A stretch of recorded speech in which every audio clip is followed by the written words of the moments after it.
In a way that there's a case in the Supreme Court where the states are saying disband the account and then share everything. So in essence, if you remember that during the first time we had this kind of crisis, 2008, 2009, we had over $20 billion in that account. But since then, it's been a nosedive.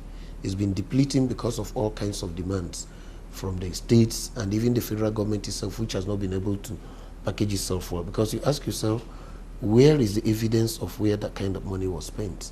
To even butt in, where is the federal government share of this excess crude account?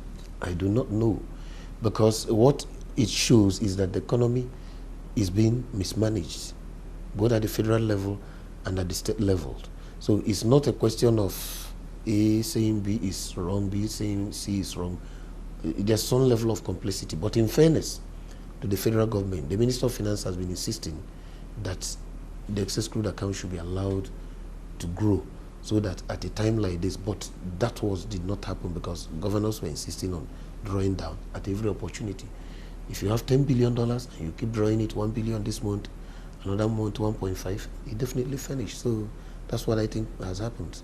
Another issue that was brought up by some lawmakers was the fact that some federal government ministries, departments and agencies, specifically NNPC was mentioned, have often failed to remit all they earn to the Federation account. Well, there are all kinds of issues surrounding an NPC.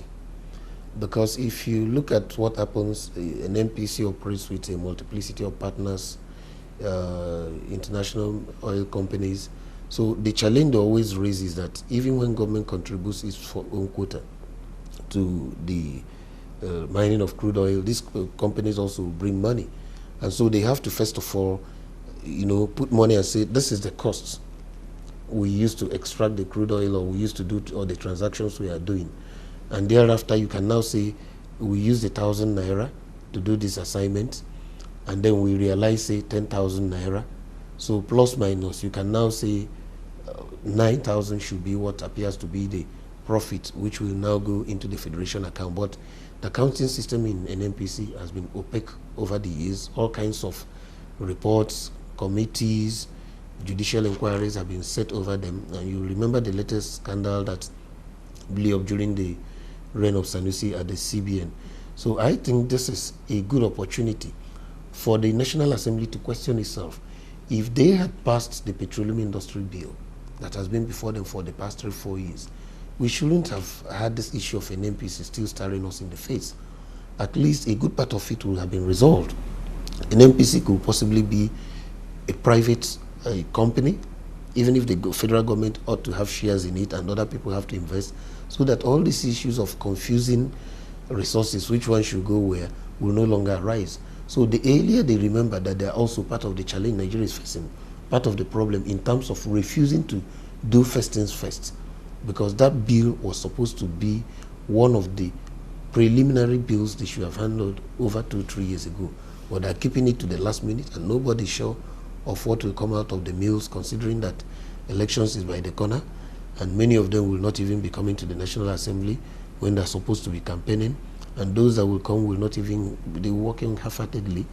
And then by the time the elections are over, you begin to talk of election tribunals and all sorts. So I don't know whether they will still be able to pass the PIB before the tenure ends around in May. But I think the federal government has come up with what they call the single treasury single account, which mandates all MDAs to close their accounts in commercial banks and move up everything to the CBN.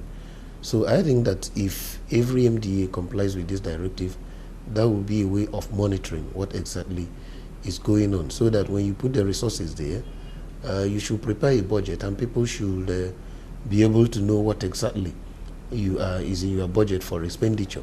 Because what happens is that these agencies, because of the autonomy they have, like the CBN is more or less autonomous based on the CBN Act, so they should be able to present their budget, manage things very well, and then before they begin to declare profit. But as you saw from the last administration, it's also subject to abuse, donating billions of Naira here and there without proper due process. It becomes like the whims of whoever is there, how they disburse the money and what happens to it. So the committees in the National Assembly exercising oversight over such agencies like the CBN and the NPC are also part of the challenge we have in the country.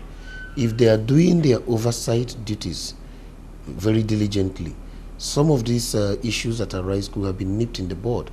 And I think that going forward, because of the decline in income, federal or national income, I see a situation where the government will be more serious in policing whatever little resources that are available.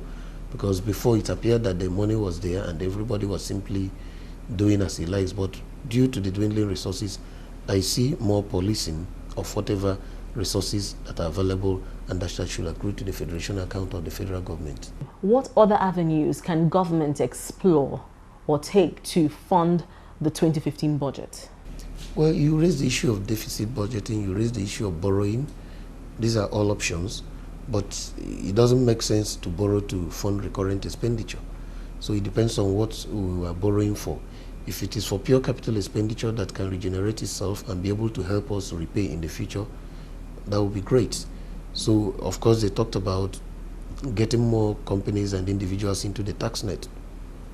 They talked about reducing frivolous expenditure. So if they're able to do some of these things, I think that at least some sums of money could be saved, which they can channel to, for instance, capital expenditure. But if the price of crude oil remains as it is today, there's no way we can fund a budget of 4.3 or 4.4 trillion. The issue of blocking leakages was mentioned on the floor of the Senate. How can government ensure that these leakages, these wastes, are blocked? That's part of the blocking leakages that has been mentioned, but at least of late they say that FIRS has been doing fairly well, although they're giving them new mandates in terms of getting more resources to the treasury. The customs also, they say they're meeting their mandate and also giving them new targets. Of course, but when some of these policies like the ban on tobacco cars kick in and rise, you discover that it will also affect the amount of money that will accrue that can come in from the customs and excise. So what of the worst case scenario, a situation if the oil price continues to go down to maybe $30 per barrel? What's the worst case scenario? The worst case scenario will be that you will see a federal and state government that will likely retrench workers or likely owe them for so many months, because even by December, so many state governments were owing salaries. You will be forced now to think positively in terms of cutting down on the fats that you have a lot of them in government. And then Nigerians will be forced to ask more questions about what exactly is happening. How have we spent the monies that came in the past? Why we're in such a terrible mess today? So, yes, it's negative, but we can take some positives out of it in terms of if it makes more people to ask questions. I have always said that this is the only country in the world where people are represented but they are not taxed. Majority of Nigerians don't pay tax. And I believe that by the time it gets so bad, the state governments will be forced to go to professional associations like lawyers, doctors, accountants, get their lists and tax them properly. If they are taxed, then in return they will demand more accountability from government, because they will not simply allow you to collect their money and then walk away with it and start buying estates with their money, their hard-earned sweat.